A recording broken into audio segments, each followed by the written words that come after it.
وتوبوا إلى الله توبة نصوحا.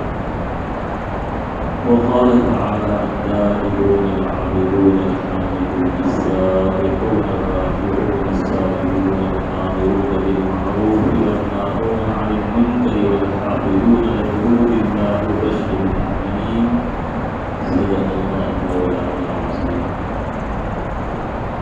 وقال النبي صلى الله عليه وسلم التائب من الذنب كمن لا ذنب له. میرے بزرگوں، بھائیوں، عزیز دوستوں،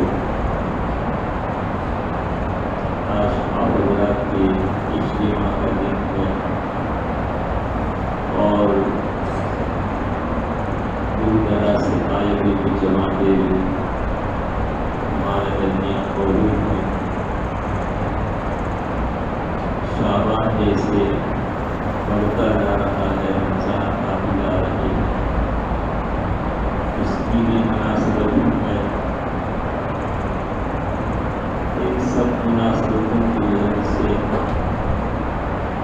مجھے زیادہ بہتر معلوم ہوا کہ ایک ایسا مضمون جو سب کے لیے ضروری ہے، رمضان سے پہلے خاص طور پر ضروری ہے، اس کو ذکر کیا اور وہ توبہ کا مضمون. کفر و شرک کو چھوڑو اور ایمان والوں کو توبہ کرنے کا حکم دیا جائے گا تو ایمان کے بعد ہونے والے گناہ معاصی کہ جس کے بعد اس گناہ کی طرف لوٹنا اور توبہ کرتے وقت خالص پکا ارادہ ہو کہ جس گناہ سے میں توبہ کر رہا ہوں اس کو بالکل اسی وقت میں چھوڑا اور آئندہ اس گناہ کے نہ کرنے کا پکا سچا ارادہ. اسے کہتے ہیں توبہ نصوح. نصوح اس کی بڑی مناسبتیں ہیں. اس کو نصوح کہا گیا ہے. نصح کے معنی آتے ہیں خالص. عربی زبان میں نصح گائیڈ میں اس کا ترجمہ لکھا ہے خالص. اس لیے وہ شہر جو بالکل خالص ہوتا ہے اس کو کہتے ہیں، شہد کو کیا کہتے ہیں؟ عسل ناصح. عسل ناصح خالص شہد جس میں کسی چیز کی ملاوٹ نہ ہو.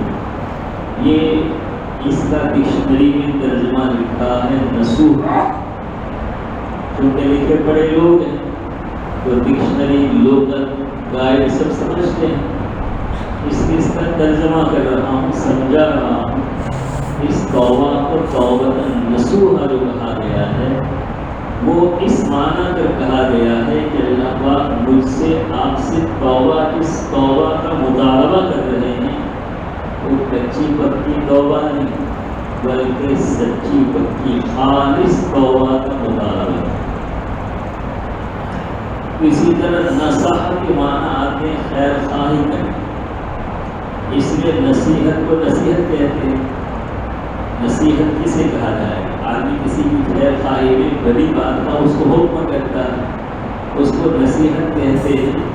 اور یہیں سے عربی زبان میں سوئی جو آتی ہے نا، سوئی جو شگا پڑ جاتا ہے اس کو سی دیتی ہے، بٹن کو دور کرتی ہے، اس کو منصحہ کہتے ہیں.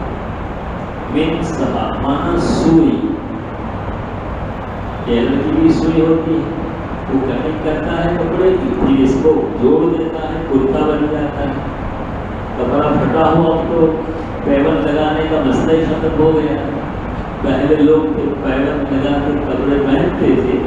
اب ایسے کپڑے ہیں کہ 2-5 سال پہننے کے بعد بھی پھٹتے نہیں. تو پیون لگانے کی نوبت ہی کم آتی ہے. تو وہ سوئی کہتے ہیں جو پھٹے کپڑے کو جوڑ دیتی ہے۔ اس حساب سے توبۃ نصوحہ ایسی توبہ کو کہتے ہیں کہ بندے کا تعلق اللہ سے گناہوں کی وجہ سے کٹ گیا ہے، یہ توبہ اس تعلق کو کیا کر دیتی ہے؟ جوڑ دیتی ہے۔ تو اللہ سے رشتہ جوڑنے والی توبہ یہ ہے توبۃ نصوحہ۔ دونوں معنی ٹھیک ہے، خالص ہوگی تو وہ اللہ سے تعلق کو جوڑے گی، اور اگر توبہ خالص نہیں ہوئی تو پھر وہ اللہ سے تعلق کو جوڑنے والی نہیں ہوگی۔ تو اللہ پاک ہم سے اس توبہ کا مطالبہ کر رہے ہیں، وہ توبوں کے بعد اس پر ختم نہیں کر دیا بلکہ کہا توبۃ نصوحہ، اے ایمان والو توبہ کرو، توبۃ نصوح یعنی خالص توبہ جو تمہارے کٹے رشتے کو اللہ پاک سے جوڑنے والی ہو، ایسی توبہ کرو، اس کو توبہ کہتے ہیں۔ اس نے توبہ کے شرائط بیان کی علماء کرام نے۔ حدیث میں آتا ہے التوبۃ الندامہ، توبہ جو ہے نام ہے ندامت کا، شرمندگی کا، یعنی اپنے کیے ہوئے گناہ پر آدمی شرمندہ ہو کہ اللہ ہم نے بہت غلط کیا، ہماری بھول ہو گئی، ہمیں بڑا افسوس ہو رہا ہے کہ ہم نے کیا کر دیا۔ یہ ہے ندامت۔ یہ ندامت اللہ تبارک و تعالیٰ کو بہت پسند، بہت پسند۔ اس لیے اللہ پاک بعض بندوں کو گناہوں کے راستے سے جنت میں لے جاتے ہیں، گناہ کراتے ہیں جنت میں لے جانے کے واسطے۔ یہ اچھی بات ہے کہ بھائی گناہ کا راستہ تو جہنم کا راستہ ہے، گناہ کے راستے سے اللہ پاک جنت میں کیسے لے جائیں گے؟ اور اس سے ایک بات اور سمجھ میں آتی ہے کہ کسی گنہگار کو حقیق نہیں سمجھنا چاہیے۔ کسی گنہگار کو چاہے اپنے آنکھوں سے دیکھے اس کو شراب پیتے، زنا کرتے، جوا کھیلتے، لیکن طبیعت دل میں اس کی حقارت پیدا نہیں ہونی چاہیے۔ کیا پتہ اللہ پاک اس گناہ کے راستے سے اس کو جنت میں لے جانا چاہتے ہیں۔ ایک قصہ حضور اکرم صلی اللہ علیہ وسلم کے زمانے کا کہ توبہ کے راستے سے اللہ پاک گناہ کے راستے سے جنت میں کیسے لے جاتے ہیں، اور کوئی قصہ نہیں، نبی اکرم صلی اللہ علیہ وسلم کے زمانے کا قصہ بیان کرتا ہوں۔ ایک صحابی تھے جن سے زنا کا صدور ہو گیا۔ اب یہ اور بحث ہے کہ صحابی ہو کر زنا ہو، صحابی ہو کر زنا کیسے ہو گئے؟ یہ سوال آپ کے ذہن میں شاید آ سکتا ہے، تو اس سے پہلے کہ آپ کے ذہن میں سوال گھومنے لگے اور گردش کرنے لگے یہاں سے لے کر جاؤ، اس کو صاف کر دینا اچھا ہے۔ اس لیے کہ نبی علیہ السلام تو معصوم ہے، صحابہ معصوم نہیں، لہذا صحابی سے گناہ صادر ہو تو کوئی تعجب کی بات نہیں ہے، اس لیے وہ معصوم نہیں۔ ایک بات یہ ہے، دوسری بات یہ ہے کہ ہماری شریعت جو ہے وہ پریکٹیکل شریعت ہے۔ ہر حکم کو نبی اکرم صلی اللہ علیہ وسلم نے مجھے آپ کو عمل کر کے دکھا دیا کہ حکم اس پر عمل کیسے کیا جائے۔ جیسے سفر میں نبی اکرم صلی اللہ علیہ وسلم کی نماز فوت ہو گئی، سو گئے، حضرت بلال سے کہا کہ بلال تم جگا دے، بلال اونٹ کے گجاوے سے ایسے ٹھیک لگا کر بیٹھ گئے کہ صبح ساری طلوع ہو کے اذان کہوں گا سب کو اٹھا دوں، اور بلال سو۔ اب حضور اکرم صلی اللہ علیہ وسلم دوسرے سارے صحابہ کرام وہ جو سفر جہاد سے آ رہے تھے، تھکے حالت تھے، رات کا آخری وقت تھا، کیسے نیند آتی ہے، سب سو۔ اب دھوپ نکل آئی تو آپ صلی اللہ علیہ وسلم بہت نازک بدن تھا، اس دھوپ کی تیزی کی وجہ سے آپ کی آنکھ کھل گئی، دیکھا تو سورج طلوع ہو گیا، ایک دم سے چونک گئے، اٹھے، تو بلال کو دیکھا بلال سو رہے ہیں. پھر بلال تم نے کہا تھا کہ میں جگا دوں گا، سب کو جگاؤں گا، تم کہہ رہے تھے تم سو گئے. حضرت بلال کہنے لگے کہ اللہ کے نبی جس ذات نے تم کو سلا دیا مجھے بھی سلا دیا. سیدھی بات کرتے تھے، کوئی کوشش نہیں تھا کہ اللہ کے نبی اللہ نے آپ کو سلا دیا، اللہ نے مجھے بھی سلا دیا. ہاں چلو ٹھیک ہے، یہاں سے آگے چلتے ہیں.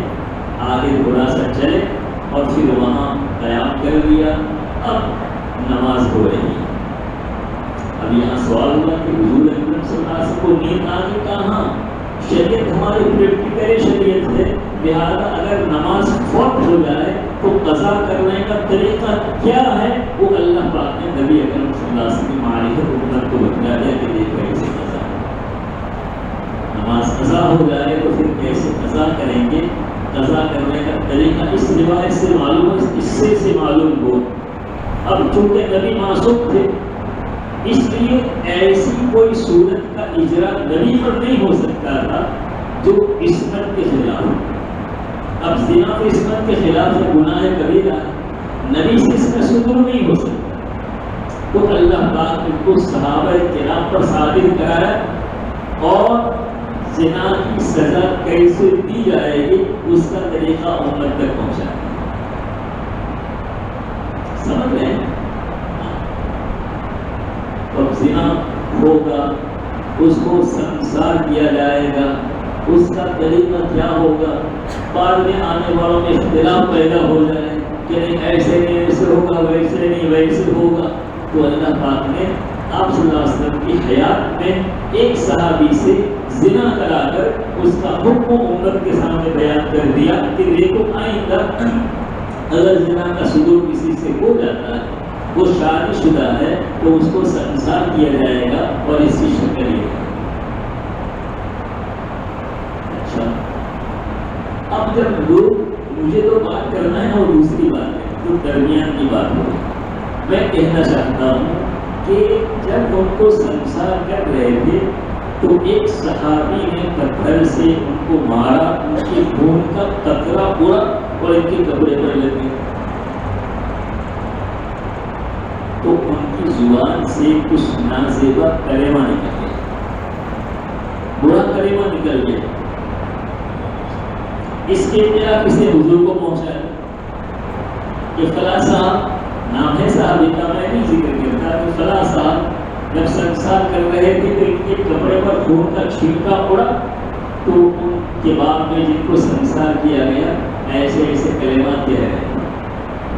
نبی اکرم صلی اللہ علیہ وسلم غصے سے سرخ ہو گئے، ان کو بلایا کہ ارے تم کیا سمجھتے ہو، اس نے ایسی توبہ کی ہے کہ اگر اس توبہ کو پورے مدینے پر تقسیم کر دیا جائے تو سارے مدینے کی مغفرت کے واسطے کام ہو سکتا ہے. ایسے سمجھے، یہ گناہ کے راستے سے کام پہنچا دیا، جنت میں پہنچا دیا نہیں پہنچا دیا. تو اللہ پاک کبھی کسی سے گناہ کرا دیتے ہیں، وہی کراتے ہیں، اور پھر اس کو ندامت کیسی عطا فرماتے ہیں. یہ ندامت اللہ کو بہت پسند ہے. یہ میں کہنا چاہتا ہوں کہ شرمندگی اپنے گناہ پر کہ اللہ میں نے برا کیا، مجھ سے بہت غلطی ہو گئی، اور ندامت کا ایک قطرہ، ایک مکھی کی سر کے برابر ایک قطرہ سمندر کی جھاگ کے برابر گناہوں کو دھونے کے واسطے کافی ہے. اللہ کی یہاں تو رحمت ہی رحمت ہے.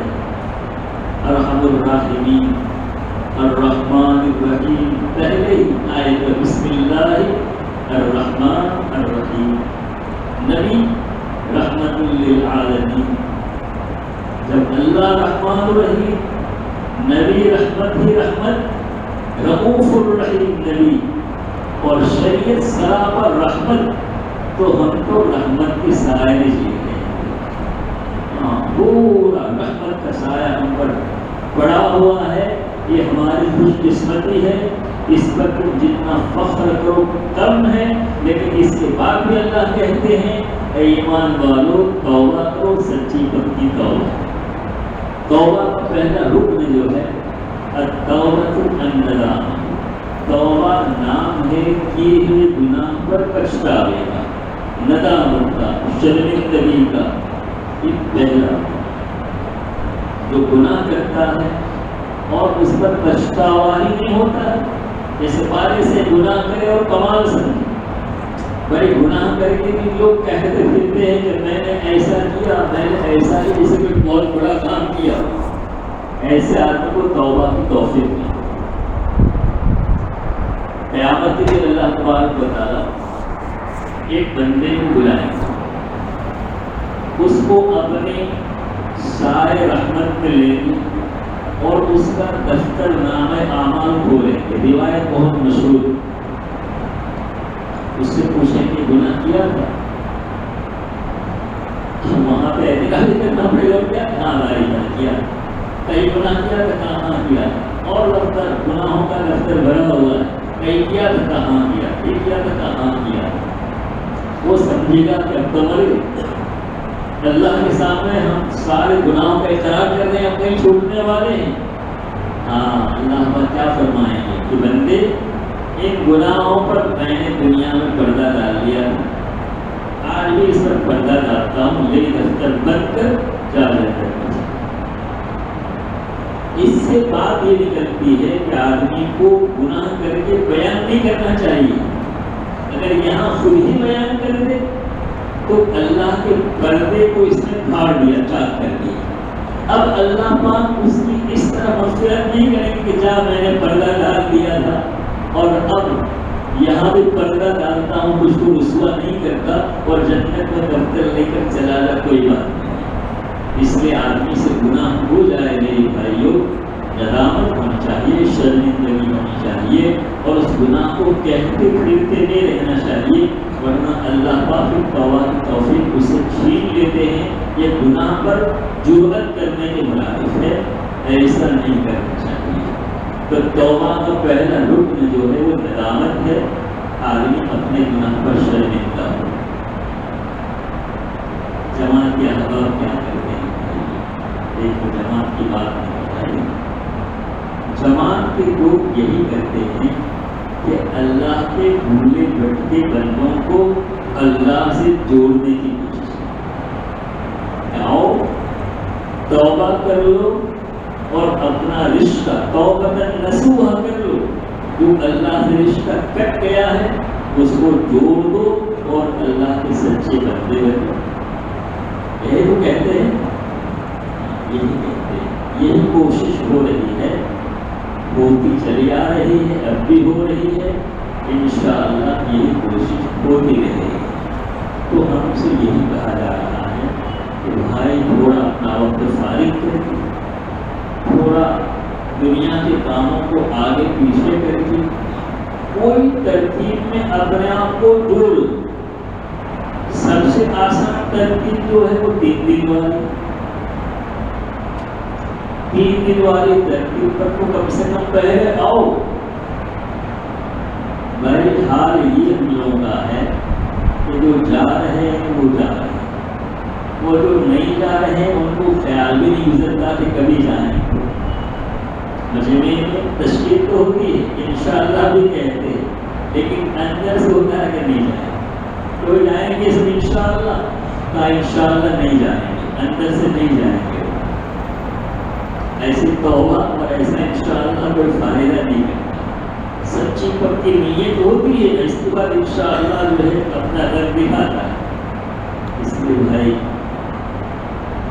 ہمیں کوئی ترتیب اختیار کر لینا چاہیے، کم از کم 3 دن والی ہے، بہت آسان ترتیب ہے۔ کوئی بھی آدمی ایسا نہیں ہے جو مہینے کا 3 دن فارغ نہ کر سکتا، مجھے تو نہیں لگتا کہ ایسا کوئی ہوگا، اللہ ہے کہ کسی کی کوئی سروس ایسی ہے۔ اب تو سروس بھی ایسی ہے کہ وہ لوگ بھی نماز کی اگر آپ مطالبہ کرتے ہیں سچے دل سے دعا کر کے تو اس کی بھی چھٹی نہیں ہے۔ کتنے لکھے پڑھے لوگ سروس والے ہیں جو 3 دن کی ترتیب میں لگے ہیں، وہ شرطیہ وہاں اپنی سروس طے کرتے ہیں کہ دیکھو 3 دن جائیں، ٹھیک ہے۔ بعض ہندوؤں کی فیکٹریوں میں کام کرتے ہیں، وہ بھی 3 دن کی اجازت دیتے ہیں جب ان کی ایمانداری دیکھتے ہیں، کام کی ایمانداری دیکھتے ہیں۔ کام ہی ایمانداری سکھاتا ہے، یہی تو ایمانداری سکھاتا ہے، یہی تو وفاداری سکھاتا ہے، یہی تو وقت کی پابندی سکھاتا ہے۔ اور آج کمی جو ہے اسی کی تو ہے، وفا نہیں ہے، سچائی نہیں ہے، آتے ہیں دیر میں، لکھتے ہیں پورا ٹائم بھر کے جاتے ہیں، جلدی چلے جاتے ہیں، اور فیکٹری والے کو کہاں بچارے کو ڈبو کر رکھتے تھے، ہے نہیں ہے۔ ہاں ایسے میں اگر کوئی سچا پکا کوئی ورکر مل جائے گا، آدمی مل جائے گا، اس کی ان کو بھی قدر ہو جاتی ہے، ان کو بھی قدر ہو جاتی ہے۔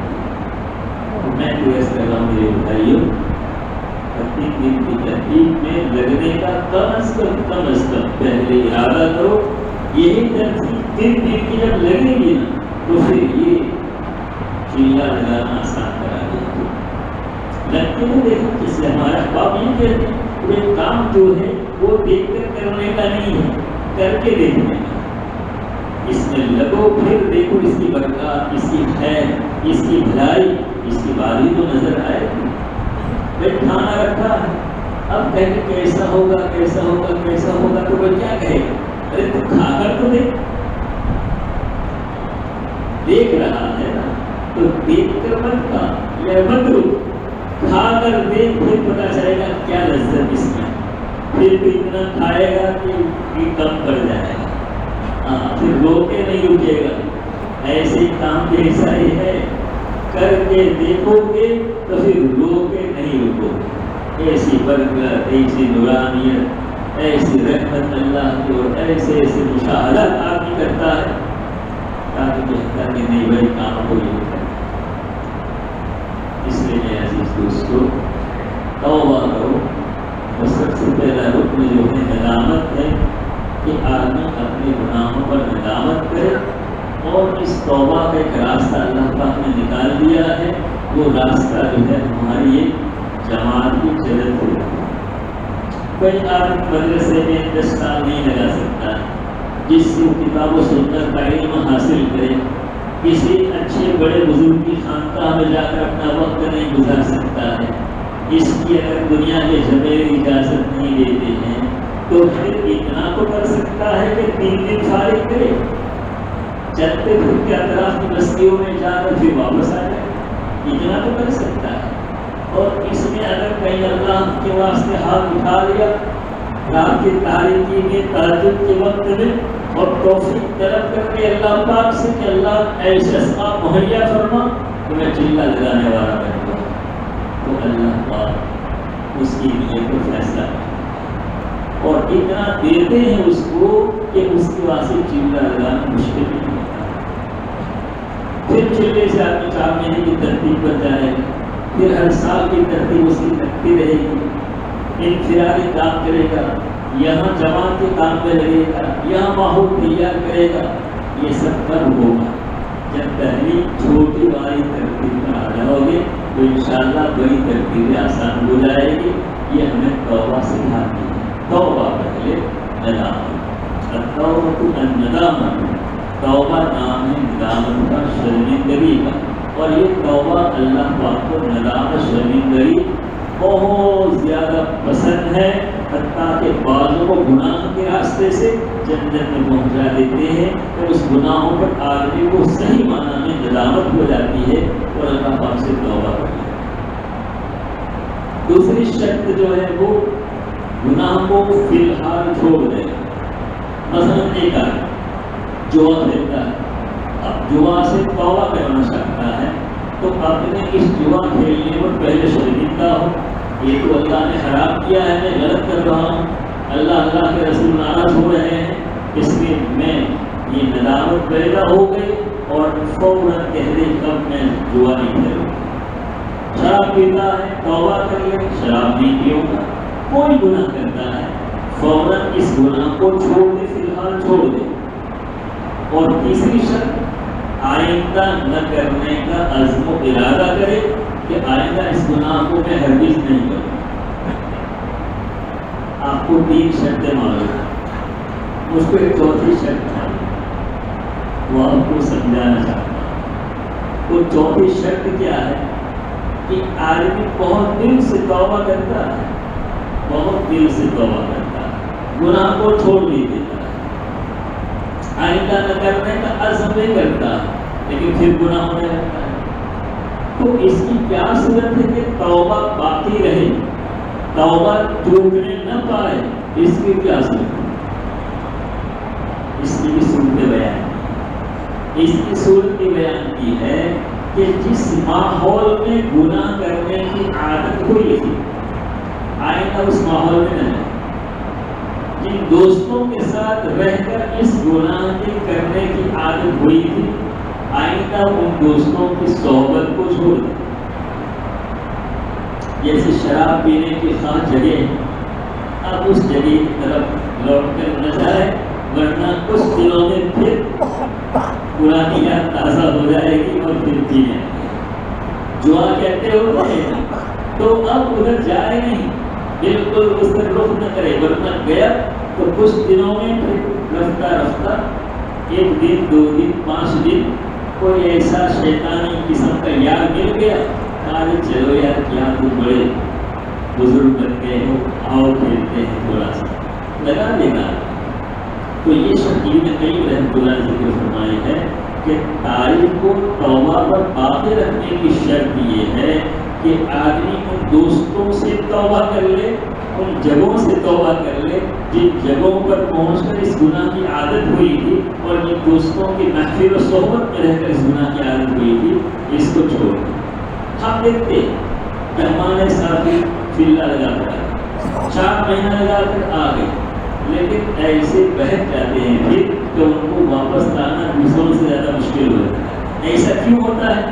ایسا اسی لیے ہوتا ہے کہ سچی پکی توبہ کر کے آئے، تہجد کر کے آئے، خوب رو دھو کر آئے اور خوب توبہ کر کے آئے، لیکن آئندہ یہاں آنے کے بعد اب پرہیز نہیں کیا، پھر ان دوستوں کی صحبت میں بیٹھنا شروع کر دیا، ان مقامات پر جانا شروع کر دیا، تو وہ کی ہوئی توبہ ہفتے اشرے میں ختم ہو جاتی ہے، اور پھر جو سدھر کر بھی کرتا ہے وہ ایسا بھی کرتا ہے کہ وہ حد درجے کا بھی کرتا ہے، بہت مشکل ہو جاتا ہے، اس کو واپس لانا مشکل ہو جاتا ہے۔ اس لیے ہمارے احباب ہیں ترتیب میں کیا کرتے ہیں، فہرست بناتے ہیں کہ بھائی ہماری بستی میں کتنے لوگوں نے چلہ لگایا ہے، کتنے لوگوں نے 4 مہینہ لگایا ہے، اور اب ان پر چلہ 4 مہینے کا کوئی اثر نہیں ہے، ایسے کتنے بڑی تعداد میں ایسے بچے کرتے ہیں، چلہ لگایا 4 مہینہ لگایا، لیکن اس کے بعد دیکھا کہ وہ جماعت سے اتنا دور ہو گئے، تو جماعت کا اصول تھوڑا ہی ہے، اصول ان کا اپنا ہے۔ اس توبہ کو باقی رکھنے کی شرط جو تھی، ایسے احباب سے الگ رہنا، ایسی جگہوں سے الگ رہنا، اس سے انہوں نے اجتناب نہیں کیا، پرہیز نہیں کیا، تو پھر اسی گناہ کے دوبارہ عادی ہو جاتے ہیں۔ تو یہ توبہ ہے میرے عزیز دوستو، اللہ پاک ہم سے مطالبہ کر رہے یا ایھا الذین آمنوا توبوا الی اللہ توبۃ نصوحا، اے ایمان والو توبہ کرو، کیسی توبہ؟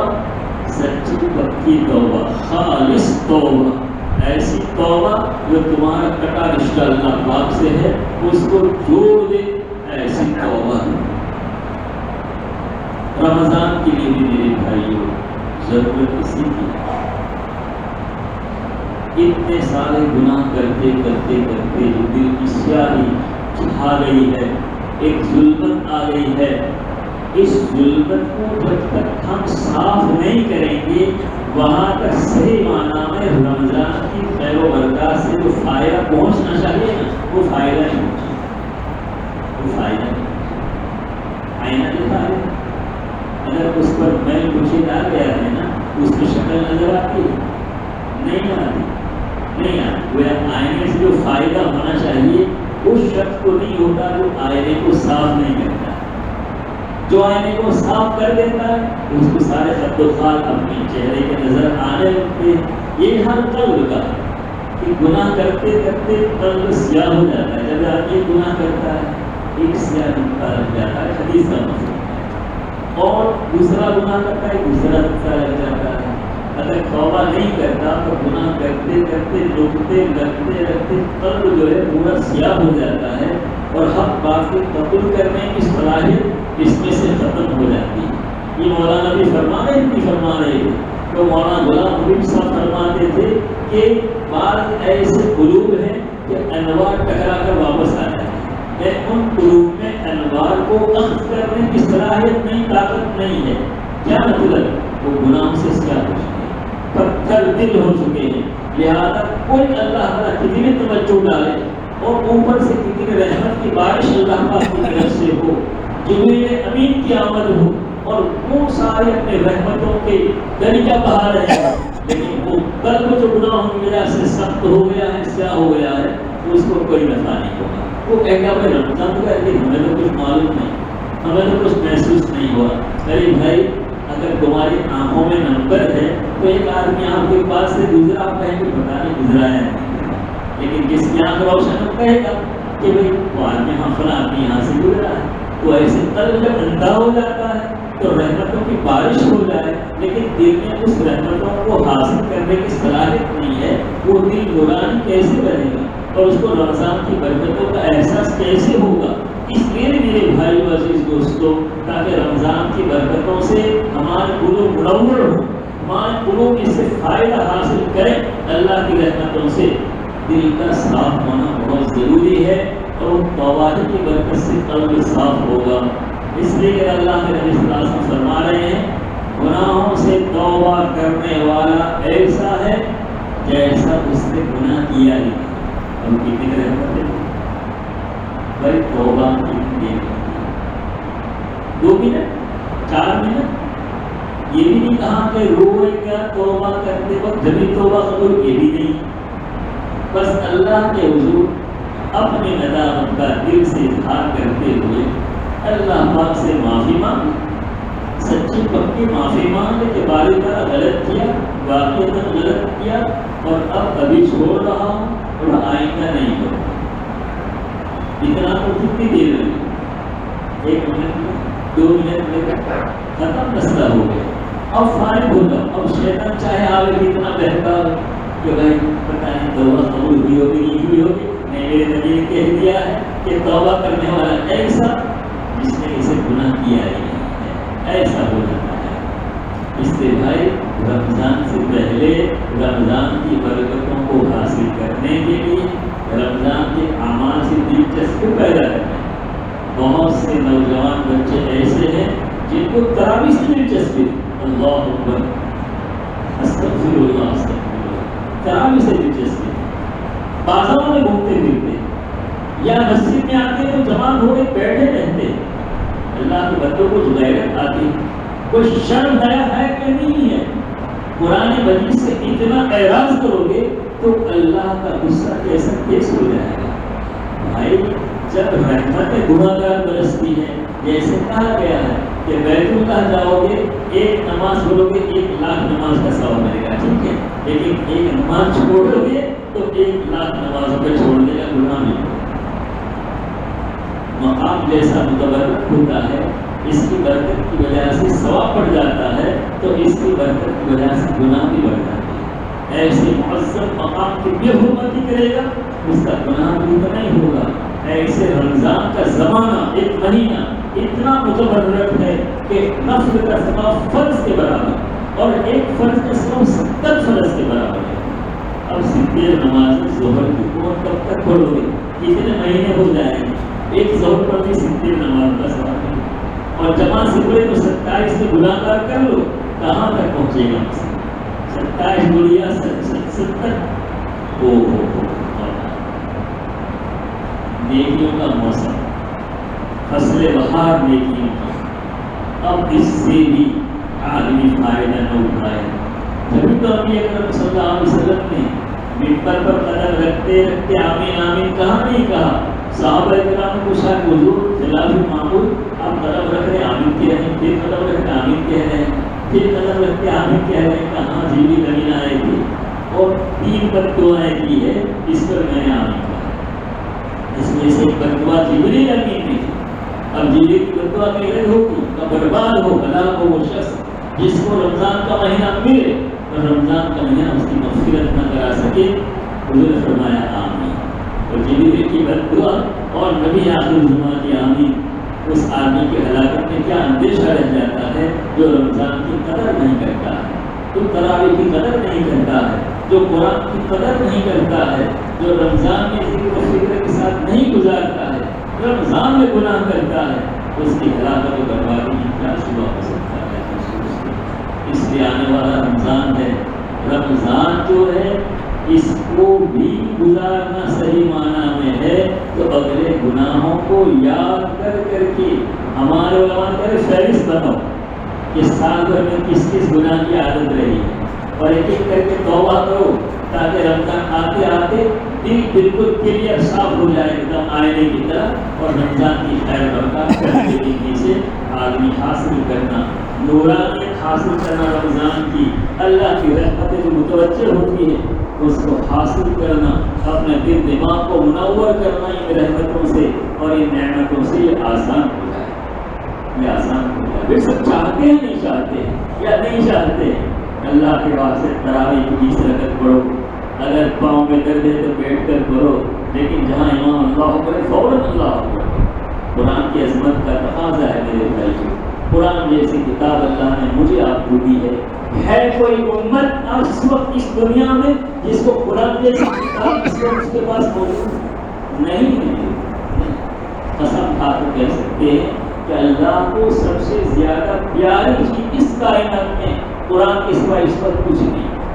نبی کو رہے اب تو قرآن رہ گئے، اب تو اس سے اچھی اور اس سے زیادہ عزیز کتاب اللہ کے یہاں قرآن کے سوا کوئی کتاب نہیں، اور کوئی دنیا کی چیز چاہے سونے کے پہاڑ آپ لے آؤ، ہیرے جواہرات کے ڈھیر لگا تو دنیا بھر تو ہیرے جواہرات سے، لیکن اللہ کی اس کی کوئی قدر و قیمت نہیں ہے، اور قرآن پاک کی ایک بسم اللہ الرحمن الرحیم جو قدر و قیمت ہے یہ پوری دنیا ہیرے جواہرات سے بڑھ جائے، اللہ کو اس کی کچھ پرواہ نہیں۔ کلام اللہ، اللہ کا کلام علی دوستو، حضرت ثانی رحمۃ اللہ علیہ فرماتے ہیں میں نے عرض کیا قوموں سے بھی کہا تھا کہ موسیٰ علیہ السلام کو اللہ سے کلام کرنے کے لیے کوہ طور پر جانا پڑتا ہے۔ موسیٰ علیہ السلام اللہ سے کلام کرنے کے لیے کوہ طور پر جاتے تھے، کتنے لمبے لمبے روزے رکھتے تھے، جب جا کے اللہ پاک کچھ دیر کے واسطے وہ بھی کلام فرماتے تھے۔ اور اس امت کو اگر اللہ سے کلام کرنا ہو تو کہیں گوشے میں، کونے میں، گھر میں، جنگل میں، کھیت میں، آفس میں اللہ کا کلام کھولے، پڑھنے لگے، اللہ سے ہم کلام، اللہ سے کلام کا شرف حاصل ہو گیا کلام اللہ کے پڑھنے کی وجہ سے۔ اب کیا چاہیے میرے بھائی؟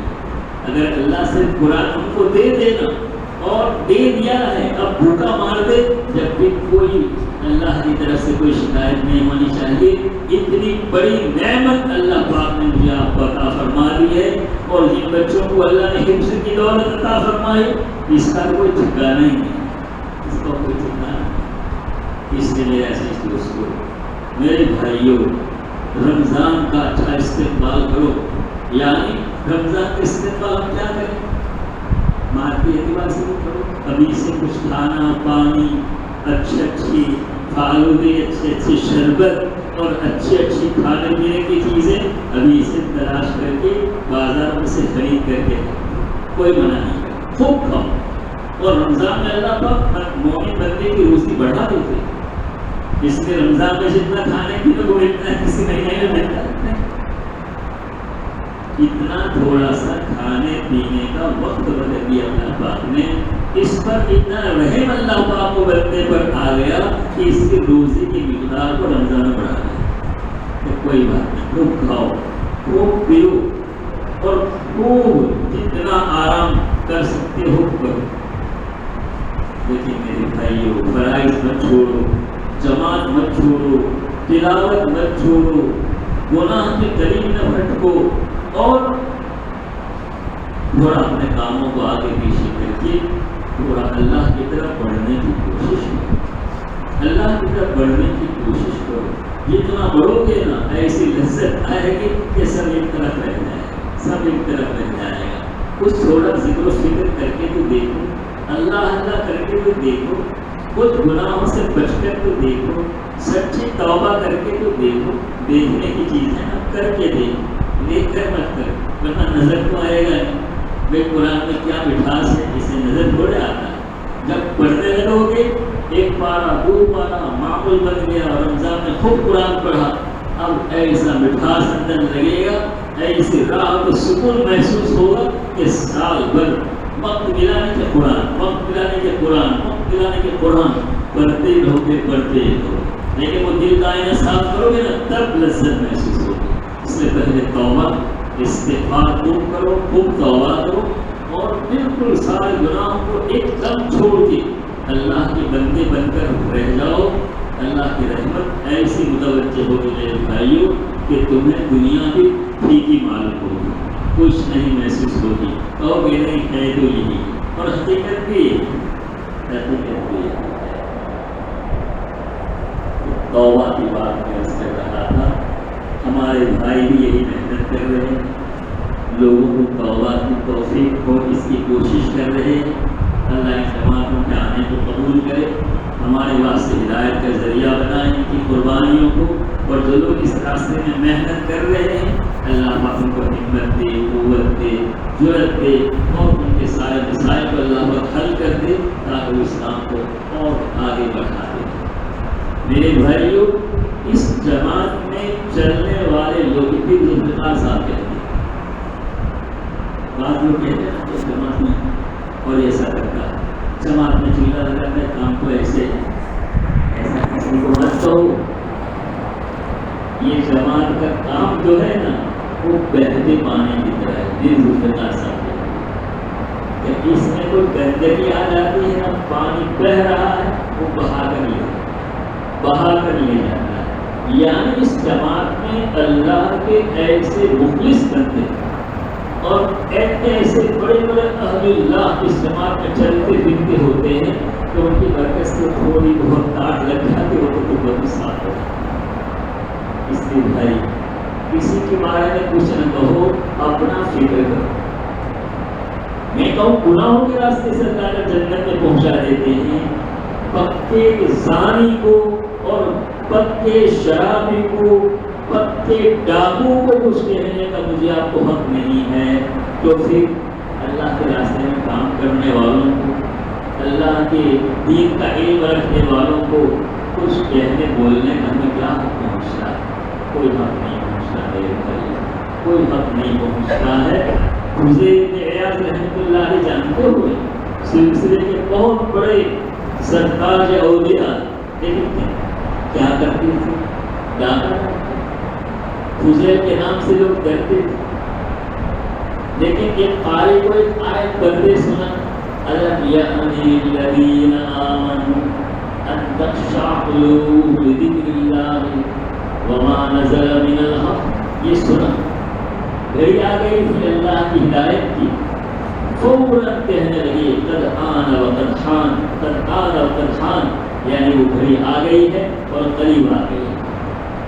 آیت کا ترجمہ کیا ہے کہ اللہ کے بندوں کے واسطے وہ وقت نہیں آیا کہ ان کے قلوب اللہ کے ذکر کی وجہ سے ڈر جائیں، خوف زدہ ہو جائیں. کہاں نہیں آ گیا میرا دل، یہ اللہ کے احترام کی آیت سن کر ایک دم خوف زدہ ہو گیا ہے. اللہ میں سچی توبہ توبہ. اور سارا مال جو لوٹا ہوا تھا اس کا ڈھیر لگا ہوا ہے، اور سب ڈاکوں میں بانٹ رہے، جو تو رئیس دے سکتے، سردار دے سکتے، بانٹ رہے تھے.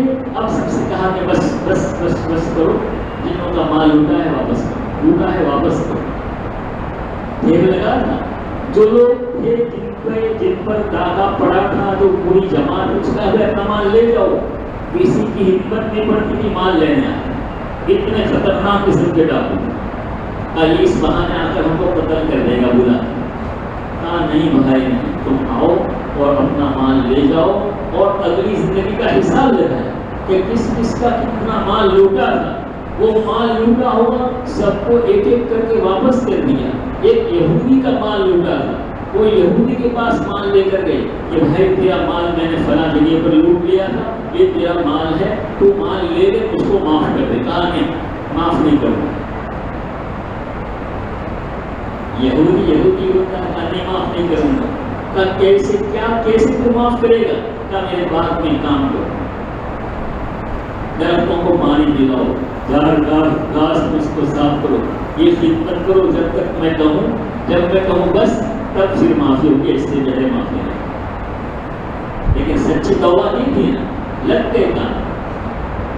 ابھی ماں عبد الزمان صاحب نے قصہ سنا، وہ کام میں لگ گئے، کام کرتے رہے، اللہ کے حضور توبہ استغفار کرتے رہے، یہاں تک کہ ایک مرتبہ یہودی نے ایک تھیلی اینٹ پتھر کی بھیجی، اس نے تورات میں پڑھا تھا کہ امت محمدیہ کا جو آدمی سچی پکی توبہ کر لیتا ہے، جب اینٹ پتھر کو چھوتا ہے تو وہ سونا بن جاتا ہے۔ یہ ان کی فضیلت لکھی ہے تورات میں، وہ آزمانا چاہتا تھا تو اس نے فضیل ابن ایاس کی یہاں ایک تھیلی بھیجی اینٹ پتھر کی، کہا کہ اس تھیلی میں سے یہ بھیگے منتقل کرو، اس تھیلی میں ڈالو۔ وہ جس بھیڑے کو اٹھا رہے ہیں سونا، جس بھیڑے کو اٹھا رہے ہیں سونا، پوری تھیلی سونے سے بھر گئی۔ اس نے فوراً کلمہ پڑھے لا الہ الا اللہ محمد رسول اللہ۔ تاکہ یہ لوگ ہیں جب سچی پکی توبہ کر لیتے ہیں تو اللہ پاک ان کے ہاتھ میں پتھر کو بھی ہیرا بنا دیتے، سونا بنا دیتے۔ دیکھو توبہ کی کتنی بڑی فضیلت اس سے معلوم ہو گئی۔ میں بھی توبہ کرتا ہوں، آپ حضرات بھی توبہ کریں، اور آئندہ گناہ کو ہو جاتے ہیں، گناہ کا ہو جانا برا نہیں ہے۔ ماں اثر کا من استغفر، جس نے استغفار کر دیا، معافی مانگ لی، وہ گناہ پر اصرار کرنے والا نہیں کہا جائے گا۔ ولو عاد 70 مرۃ، چاہے اس گناہ کو 70 مرتبہ گناہ کرے، لیکن اس کو گناہ کی طرف اور کرنے والا نہیں کہا جائے گا۔ بہت بڑی غلط فہمی ہوتی ہے، بعض لوگ کبھی توبہ کرتے ہیں ٹوٹ جاتے، توبہ کر کے فائدہ نہیں، توبہ کر کے ٹوٹ جائے تو اس پر ندامت تو ہوگی، تو یہی فائدہ ہے۔ کرتے کرتے ایسا ہوتے ایک وقت آئے گا تو گناہ چھوٹ جائے گا۔ آج ٹوٹا پھر جوڑا، پھر ٹوٹا پھر جوڑا، پھر ٹوٹا پھر جوڑا۔ اللہ کو فرماتے 70 مرتبہ ایک گناہ کو تو ایک دن میں کر لیا ہو، 70 مرتبہ توبہ کر لے، یا 9 کا نشان تو ہے ہی۔ در گئے ماں در گئے 9 نیس، گر صد بار توبہ شکستی باز آ، یعنی ہمارا دربار 9 کا دربار نہیں ہے، تم نے 100 مرتبہ توبہ کر توڑ دیا، جب بھی واپس آ جاؤ ہم تو اپنے سینے سے لگانے کے واسطے تیار بیٹھے ہوئے۔ تو غفور الرحیم ہے، معاف کرنے بیٹھے ہی، ان کا کام ہی معاف کرنا ہے۔ ارے بھائی گناہ نہیں کریں گے تو ان کے غفور الرحیم کی صفت کیسے ظاہر ہوگی؟ اس سے گناہ ہو جانا کوئی بری بات نہیں ہے، لیکن اس پر اصرار کرنا اور دل کو سیاہ کر لینا یہ سب سے بڑی بات ہے۔ جہاں ہو گناہ فوراً توبہ، جب گناہ ہو فوراً توبہ، تو کرتے کرتے کرتے گناہوں کی عادت آدمی سے چھوٹ جائے گی، اور جو استغفار نہیں کرے گا تو پھر جو ہے وہ توبہ کی توفیق نہیں ہوگی، اس لیے کہ دل پھر سب کو سیاہ ہو جائے گا۔ میں نے بہت کہہ دیا، بہت بھول دیا، یہ 5واں بیان ہے آج صبح سے لے کر۔ یہ مولانا یوسف صاحب ہیں، یہ بہت نچوڑ کے ایک دم سے، جیسے گنا نچوڑتے ہیں نا 2-3 مرتبہ کہا کر بالکل ایک دم کسی قابل سے وہ نہیں رہتا، ایسا مجھ کو کر دیا۔ پھر بھی ابھی آئس کریم کھا رہے تھے تو لایا تھا، تو مجھے کہہ رہے کہ کب کھانا بیان کرنا ہے، ان کو بیان کی ذکر ہے اور ان کے کھانے بھی نہیں دیتے ہیں۔ اب کیا کریں گا؟ آپ لوگوں کی محبت میں نے چند بات عرض کی ہے، اللہ پاک اس کو قبول فرمائے اور ہمارے آنے کو بھی اللہ قبول کرے، جیسے رہے ہیں اس کو بھی قبول کرے، جو جس غلطی ہو گئی تھا اس کو معاف کرے، آپ والوں کی محبت کو اللہ قبول کرے، اور جو ہے اس کو نجات کا ذریعہ بنا ہے۔ جتنی باتیں کہی گئی انشاءاللہ میں بھی اس پر عمل کروں گا، آپ لوگوں کو بھی تلقین کرتا ہوں، آپ اس پر عمل کریں گے۔ ہمارے احباب